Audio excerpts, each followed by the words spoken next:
Okay जी viewers, ready है हमारी बहुत ही मज़े की इमली की चटनी।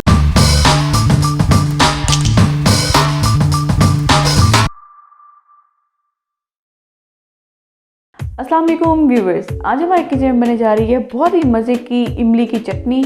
और ये बहुत ही कम लोग इसको बनाते हैं, लेकिन ये बड़ी मज़े की बनती है। तो चले आए बनाना हम स्टार्ट कर रहे हैं। सबसे पहले हमने लेना है इमली का पल्प। पहले मैंने इसको 2-3 घंटे के लिए इमली को मैंने भिगो के रख दिया था। तो उसके बाद मैंने उसको निचोड़ के और उसका जो पल्प होता है मैंने ये निकाल लिया है। मैंने ये यहाँ पे 4 टेबलस्पून लिए हैं, जो खाने वाले चम्मच होते हैं। और 3 मैंने यहाँ पे हरी मिर्च ली है और पुदीना मैंने लिया है तकरीबन, ये आप देख सकते हैं 1 गांठ थी, तो मैंने उसके पत्ता अलग करके ये मैंने वो लिया है। 3 हमने लहसुन के जवे लेने हैं, ये बहुत छोटे थे तो इसलिए मैंने 4 लिए हैं। चलें जी, अब हमने ले लेना है यहाँ पे अपनी हरा धनिया। ये हमने यहाँ पे हल्का हल्का सा इसको हमने काट लिया है, चॉप कर लिया है, ये आप देख सकते हैं इस तरह से। तो ये हमें तकरीबन चाहिए 2 से 3 टेबलस्पून, बस दैट्स इट। उसके बाद हमने लेना है यहाँ पे नमक हमने लिया है ½ टीस्पून, लाल मिर्च का पाउडर ये हमने लिया है ½ टीस्पून, जीरा लिया है हमने ½ टीस्पून। उसके बाद हमने लिया है यहाँ पे ½ कप पानी। हमें बस इन्हीं चीज़ों की ज़रूरत है। चलिए अब बनाना स्टार्ट करते हैं। ओके जी व्यूअर्स, अब हम इसको ग्राइंड करना स्टार्ट कर रहे हैं। सबसे पहले हमने डाल देना है अपना पानी। पानी इसलिए है कि इसके साथ चीज़ें ग्राइंड हो जाएं। तो सबसे पहले हमने डालना है अपना ये लहसुन, साथ में जाएगी हमारी हरी मिर्च, साथ में जाएगा हमारा धनिया, पुदीना,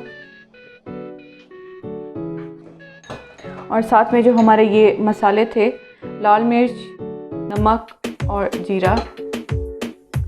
ओके जी, बस अब हमने इसको अच्छे तरीके से ग्राइंड कर लेना है।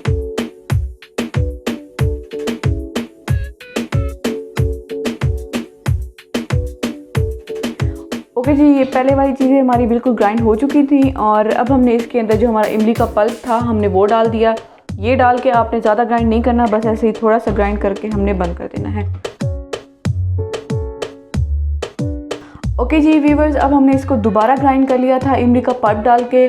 तो चले आइए हम इसको डिश आउट करते हैं।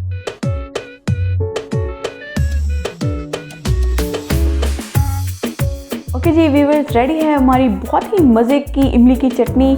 तो इसको बहुत ही बनाना आसान है और आप इसको बहुत सारी चीज़ों के साथ खा सकते हैं, पुलाव के साथ, टिक्कों के साथ, कबाब के साथ। तो बस जी, रेडी हो गई है हमारी चटनी। अगर आपको हमारी वीडियो पसंद आई है तो प्लीज़ हमारी वीडियो को लाइक करें, शेयर करें, कमेंट करें और हमारे चैनल को सब्सक्राइब करें और दुआओं में याद रखें। शुक्रिया, अल्लाह हाफ़िज़।